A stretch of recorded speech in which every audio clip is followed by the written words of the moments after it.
po sa akin kung paano kayo nagkakilala ni Papi. Naku, You know, love story. naku, talaga magre-reminisce pa ako ngayon. Alam mo, anak, nagkakilala kami ng papi mo sa barko. Oh, parehas kaming entertainer. Ganun. Entertainer? Eh, sabi po ni Papi, waitress daw po kayo eh. Waitress? Opo. Wait. Oo. Oo. Waitress. Wait. Oo, waitress pala. Hindi kasi syempre pag waitress ka, di ba, meron ka mga ilusyon na ikaw yung nagsasayong doon sa stage. Oh, yes. Oh, anak, ikaw naman ang tatanungin ko. Kasi kanina ka pa, ang dami mong tinatanong sa akin. Hindi kita kilala. Di ba? May nanliligaw na kasi.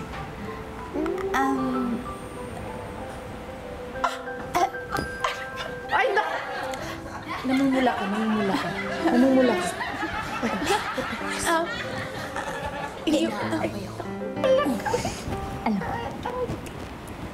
may parang iniiwasang tanong yan si Ma'am Mia. Alam mo yun, tapos di pa nagtutugma yung kwento ni Sir Spark at saka yung sagot niya kay Miss Kitty. Oo, ma'am. Sa tingin mo, siya talaga kaya yung mami ni Kitty? Ay, naaamoy ako. Ano kaya? Halika. Clearin natin. Clearin natin. Napakalebo. Talaga naman kinikilig pa. Namumula ka pa. Hey! Hi, Ma'am Ay, hello! Hi! How are you? Hello. Hello. Puro kayo hello. Kayo talaga. Hindi mo naman chinichika sa akin. Kanina pa kayo dyan. May nanliligaw na pala dito sa anak ko. Opo! Ayun, si Ali yung nasa labas. Ayun, nasa labas. Gwapo, no? Ay, ang gwapo nga, Joke na anak. tayo. Alam mo talaga ang taste nito. Manang-mana ka talaga sa akin. Ma'am Mia, gusto lang namin sanang malaman ni Bekbek kung ilang kilo si Miss Kitty nang pinanganak niyo. Baby. If not kilo, pwede rin pounds, di ba? Ano actually, ang totoo niyan, hindi ko maalala. Ano, di ba yung mga sinasaksak sa nagamot sa buntis, yung ganun para pampamanid yung mga ganun. Siyempre, maano yung ano mo, yung memory. Yung time! Anong oras mo pinanganak si Miss Kitty noon, Ma'am Mia? Is it midnight, breakfast, lunch, merienda? Hindi. Kasi nga, di ba, groggy ako nun. So, hindi ko alam kung anong oras talaga siya lumabas. Doktor. Hindi ko rin alam. Yes! Oo nga pala. For sure. Sobrang galing na doktor ang nagpanganak sa inyo, no? Sino yun? Sino yung doktor? Si, hindi si doktor. Ay, hindi siya doktor! Hindi siya Hindi, doktor. Galing siya. Midwife siya. Midwife! Midwife. Oo, kasi ano yun emergency. Emergency siya. Tapos wala akong appointment sa kanya. Oo. Ako naman, magtatanong din ako. Ay, sige ho. Sure? Di ba kasi parang, di ba parang convenience store? Ay, oo. Open 24/7. Para lang siyang presinto sa akin. Daming yung tanong eh. Para akong may kasalanan. Hindi po. Kasalanan ba ako? No, wala.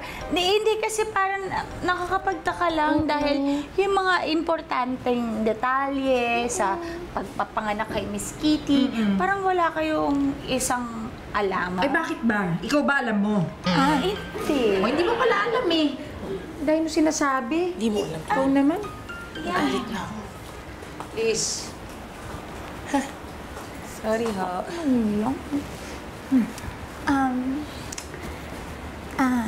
Ate Micaela, Yes, Miss Kitty. may problem ba? No, nothing. You know naman, as your big sister, I'm just making sure na Ma'am Mia is the real Mama Mia. Eh, di ba Gotcha. ate, ako dapat yung nagde-decide nun, hindi kayo. Hindi ba pwede na maging happy na lang kayo for me? Mama Mia? Yes. Labas na lang po tayo. Ang dami po kasing marites dito eh. Ay, ganun ba? Yeah. Ay, naku, bagay na bagay pala sa iya, no? Ay, aray ko. Inumin yung dalawa. Ang dami yung tanong. Chismis yung brand. Ang galing niya. Anak, wala ka bang hobbies? Ako po, mag-aral,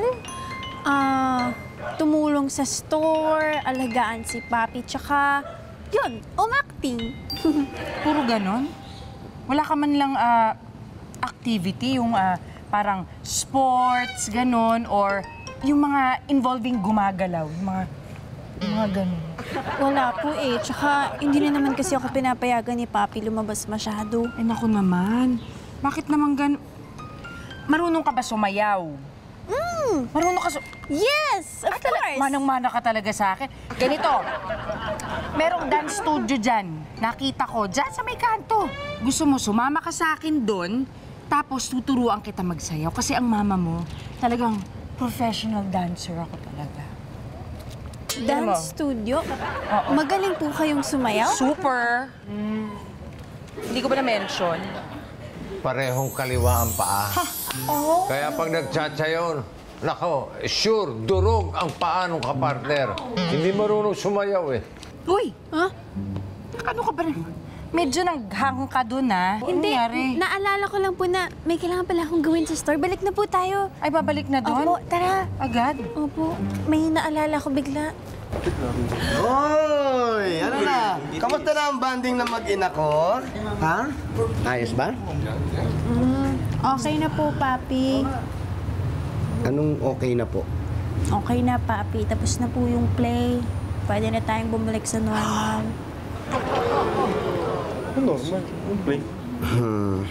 Anak, wala naman akong planong o masamang intensyon.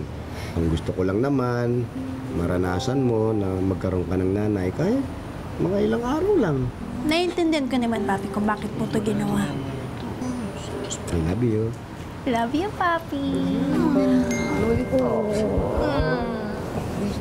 Pero maiba lang ako, sorry ha. Asan yung nanay ni Miss Kitty? Eto na, sige na, sasabihin ko na. Hindi ko alam kung nasaan ang nanay niya. Basta isang araw na lang, bigla na lang nawala. Pinilit ko naman hanapin para mabuo yung pamilya natin. Pero nang ibang bansa na raw siya. Kaya ito na lang si Kitty ang naiwang alaala sa akin. Alam mo, Papi, sobrang thankful ako at wala akong karapatan na magalit, magtampo o sumama loob sa'yo. You know why? What? Because you're there for me 24/7.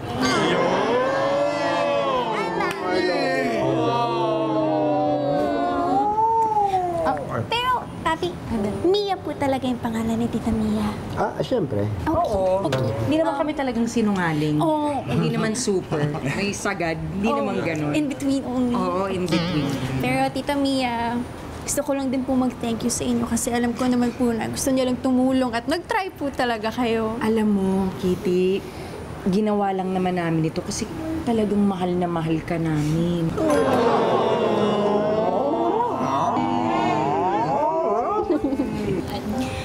Tsaka, Ate Micaela. Yes, baby girl. Sorry pala kanina.